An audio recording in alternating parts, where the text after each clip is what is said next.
completely like left my body and had all these visions, and it was a very profound and powerful experience. But came back to my body, then suddenly depression was gone, anxiety was gone, and it's like all the gates in my mind were opened. And suddenly I woke up and I'm like, why am I living like this? Why don't I actually have a good life? Why don't I travel the world and do whatever I want?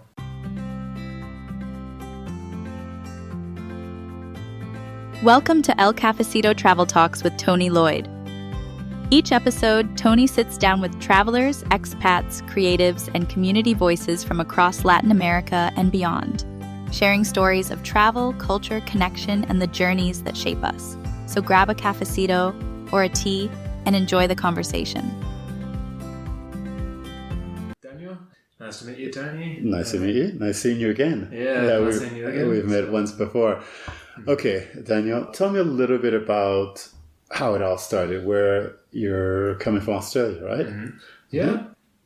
I guess like most people, it's quite a long story. So I started traveling in 2016, and I've been traveling ever since. I've been living pretty much a nomadic lifestyle. Every few years I go back to Australia to reconnect with family, maybe spend 6 months or so there, work a little bit while I'm there.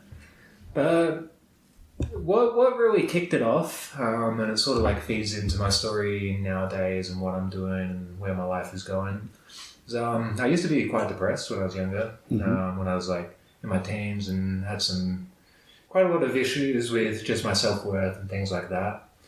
So I started actually experimenting with psychedelics and plant medicines quite a lot, just to explore my own consciousness and try and look for an avenue to like break free from suffering, because I just didn't know what was wrong with me and how to actually get out of that. And I found that plant medicines really started to open things in me, and I started to learn a lot.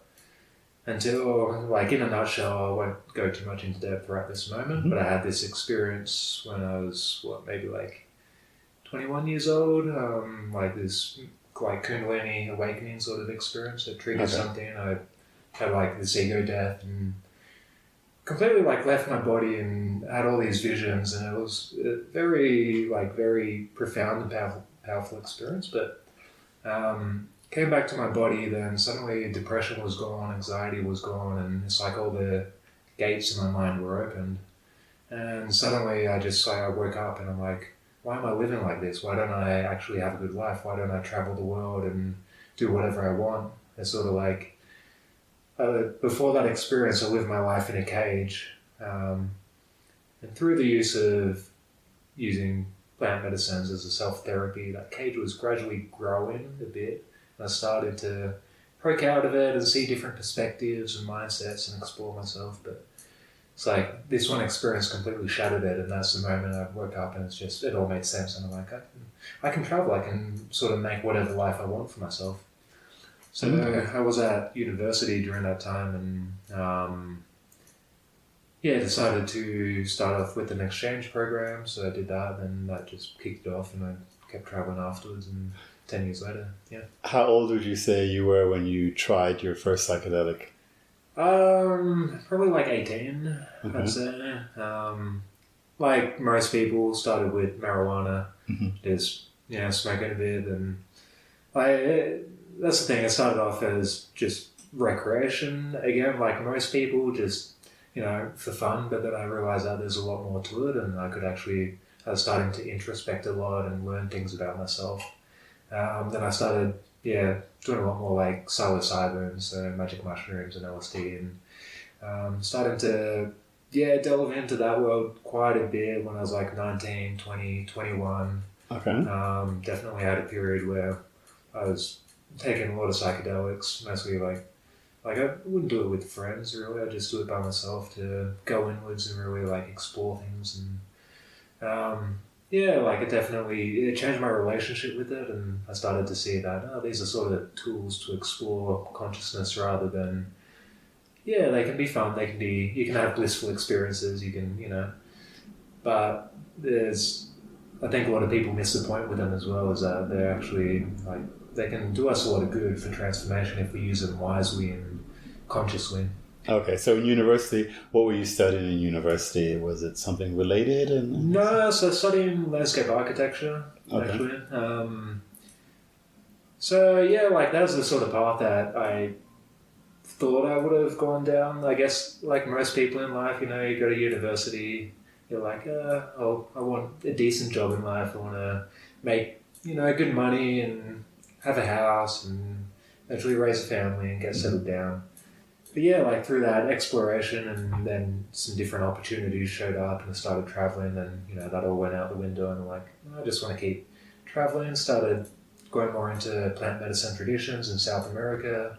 Started in 2016 and that's where I really started to like explore it from a more, you could say, professional lens. When did you first hear about this whole idea of like, you know, the South American plant medicine? What were some of the situation, what was life, what was around you? How did you hear about that?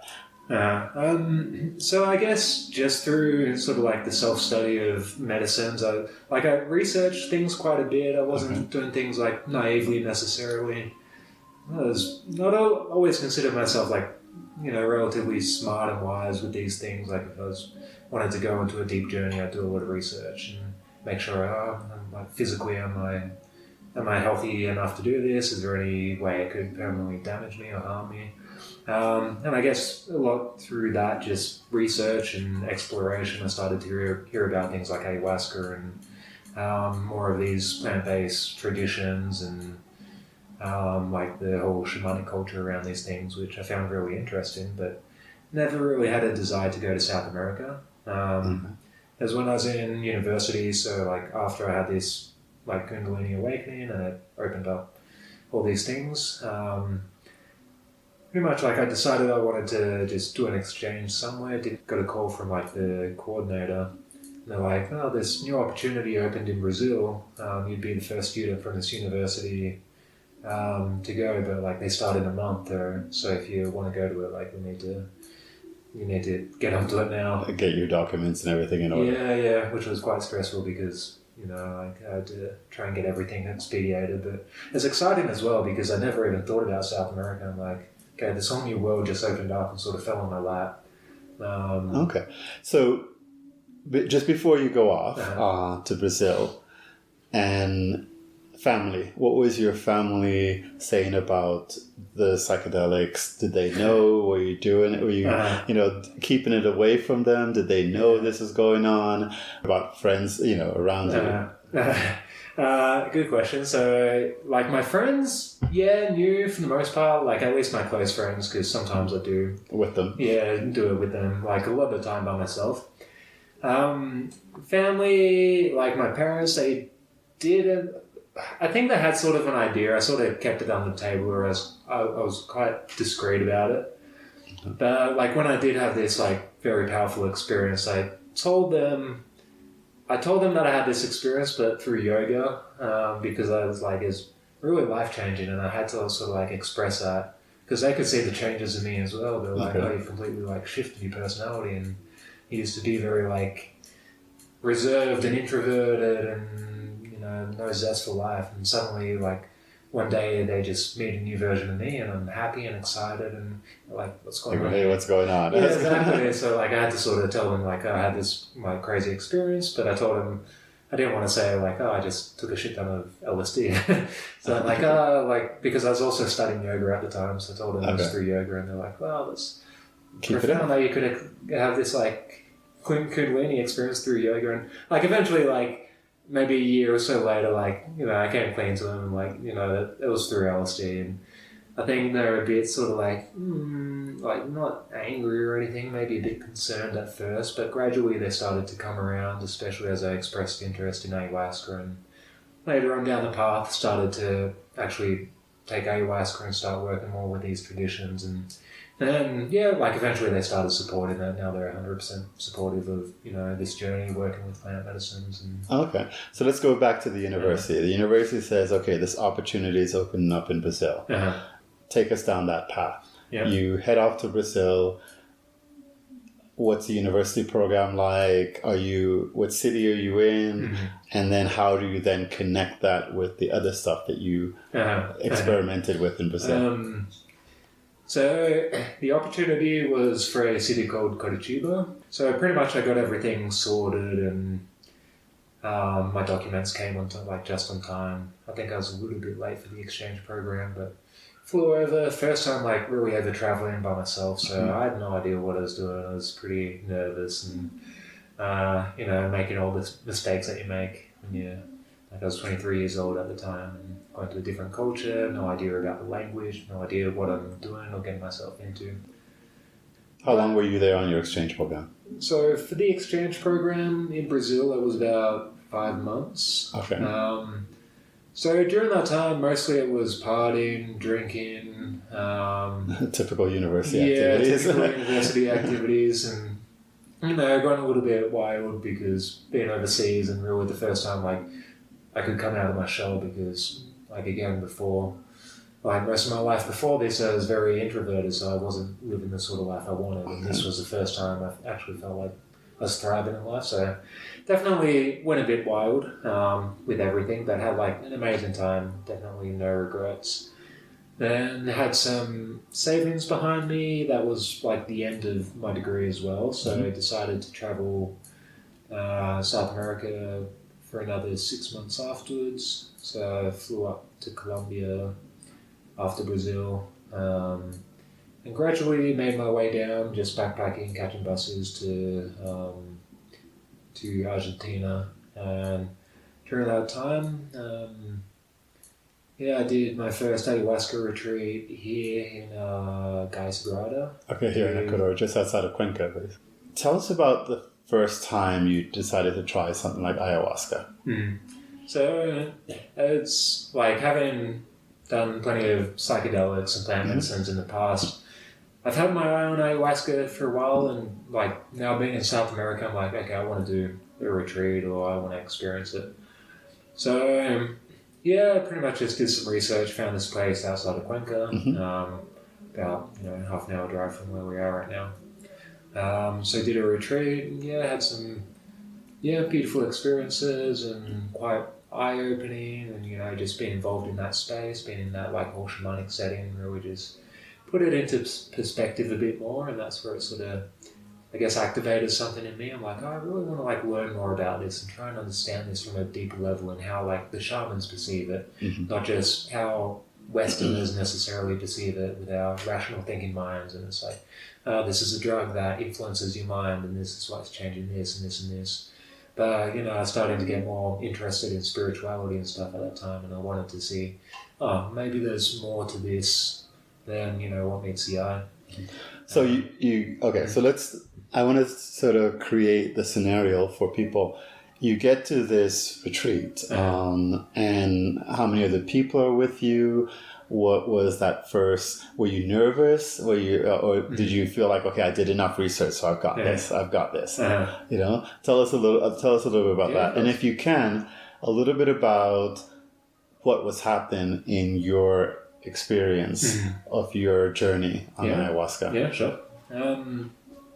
So when I booked it, I wasn't nervous. I was excited for it, if anything. By that point, I've had some very deep experiences with psychedelics, and I've gone into many terrifying places, but I had also developed a lot of wisdom by that point to realize, okay, you know what, I'm not scared of going deep into my conscious anymore. I'm not scared of going into bad places. I think a lot of people who have that resistance, there's often a trauma or something that they're afraid of that coming out and witnessing it, or they're not really so accustomed to actually exploring their own consciousness or going into their traumas or doing the shadow work and stuff. So it's that can sort of open up Pandora's box. Okay. And that's what a lot of people might be a bit afraid of. It's I don't know what's in there, there's mystery. A lot of times I hear people saying things okay, I'm going on this journey because they're looking for something. They're saying something has happened in the past that they don't really quite understand, and they're hoping that this will bring light to it. Did you have a light moment, a moment where it's oh, okay, this is... At this point, not really, because I wouldn't say the primary reason was for healing. So when it comes to working with plant medicines, I find there's like two main avenues. One's for healing. This is sort of the box that most people are in. It's like, I want to seek ayahuasca, I want to take ayahuasca because I'm specifically looking to heal something. The other intention is either just like learning or sort of, I guess, grounding or making sense of your experience a little bit more, but not necessarily like going deep into, your processes and doing all that hard stuff, which ayahuasca can still be hard, and it's always going to heal something. There's always something to be healed.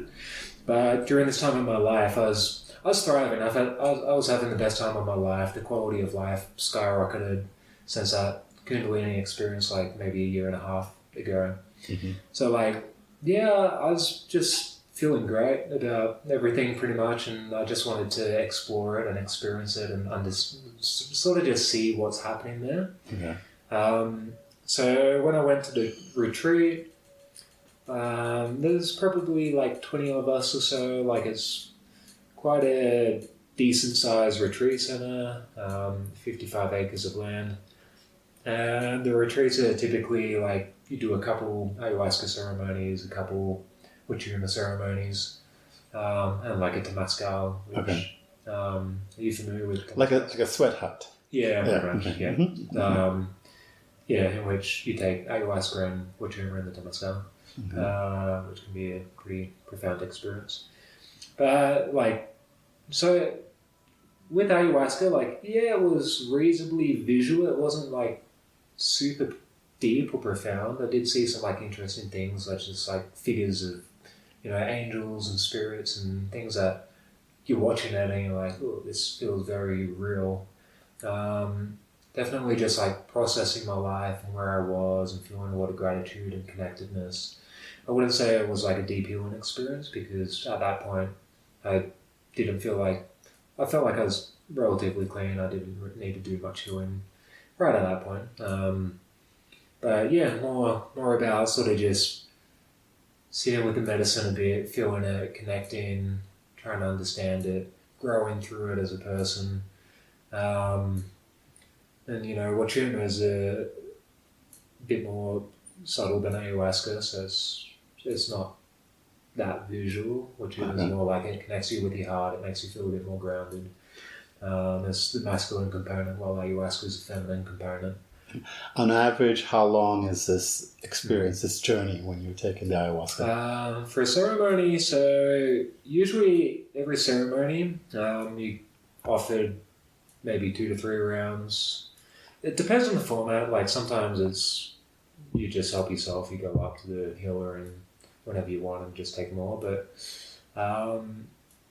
usually, when you take a cup, it might come on within 10 minutes to 30 minutes. That's when you start feeling the effect. Then it usually dies down within maybe an hour and a half, 2 hours. Okay, so it's not as long as I thought it was. Generally not. So the thing is, during a ceremony, usually you take it a few times. So it's you'll have one experience, and maybe 2-3 hours later you'll take another cup. Then another couple of hours you might take another cup. So the ceremonies themselves can go for 8 hours or 10 hours. Plus the opening prayers and closing prayers. And, that's the other thing people be telling me about how much they purge during this process. Yeah. It's interesting because there's definitely layers to the whole ayahuasca experience. So I've been working with it quite a lot now. Last few years I've been working in several communities, and just 3 days ago I finished working at another place in the Sacred Valley of Peru, which is why I was there, and I started with ayahuasca probably 30 times now, and Wachuma maybe around the same. And I'm actually learning the traditions and doing some of the initiations and things like that. So, but the thing that's interesting is there's definitely layers, and the more you go into it, the more you realize, oh, this is actually really interesting. And it's hard to explain, because I definitely believe that ayahuasca it's not a drug, it's a spirit, it's a conscious thing that we're connecting to. I was a bit skeptical when I first heard that, and shamans are like, no, this is a spirit. I'm like, no, yeah, don't really buy it. I think it's just, doing something to our brain. Okay. Well, actually, I was going to ask you, after your first experience, how many more times have you done it? You just said 30, so on an average. Do you see this as, are you still on, okay, I'm just doing it for my personal journey, or do you see yourself becoming a spiritual leader? Yeah, good question. I'm definitely on that path of service. Okay. So, of course, there's always more to learn. There's always more healing to do. Of course. So, like when I sit in ceremony, usually I'm still purging. There's some aspect of myself I'm still working out. I'm still healing. Or, I'm developing a deeper relationship with the medicine. So it's letting me go deeper and into experiences that are completely like you're in another dimension and you're starting to access a lot of information out there. And it can get pretty wild, but yeah, the point is to start stepping more into service, and that's what I'm doing now. So I'm starting to assist more in ceremonies, starting to sing, starting to serve rapé to people. Here's a controversial question. Mm-hmm. So obviously, being here in Ecuador and running a hostel, I meet a lot of different people who come for their ayahuasca experiences. Yeah. And some people are like, okay, well, if you're really going to have the experience, you should be going into the jungle with a shaman. You shouldn't be in one of these retreats with some Westerners and the Westerners. Let me hear your thoughts on that. You know what I mean, right? Some people are like, okay, this guy, because shamans in the Amazon jungle, some of them they start them from they're like 2 or 3 years old in the process. Yeah, which is true. They do. Exactly. So you show up with your university degree, white, got male, all these different things, and now you're going to become, Yeah. So, why trust me? Well, first off, I'm definitely not a shaman, so I'd say medicine man is a better word for it, but like for me, I'm still like a baby on that path, so I'm still studying. Even if, I did all the initiations, I followed the path for another 20, 30 years. I don't think I could ever be a shaman because I don't have the ancestry, I don't have the lineage. So even though, through initiations and things, you can definitely develop abilities and learn to tap into energies and work with the spirits and develop a deeper relationship. Be much more effective at healing and, doing the work that's required in these sort of spaces. I think there's... Yeah, you go. I was going to say, so you see yourself more like becoming like an assistant and not necessarily become the shaman. Like, how do you see your role in... When you say, going into service, how do you see your role? Explain to us a little bit about that. Right now, what I'm doing... So, I guess the question is, do I want to actually serve medicine in the future, which maybe I'd like to work with ayahuasca and be able to serve it to people. Mm-hmm. So it's not like one of those 3-month courses and bam, there you go. Because that's some people do offer them. I was going to say I've seen that, definitely and red flag. Okay. So we're on someone who does a 3-month course and then says they're a shaman. Okay, we're on the same path then. Yeah. I'm glad to hear. I'm glad to hear that. Yeah.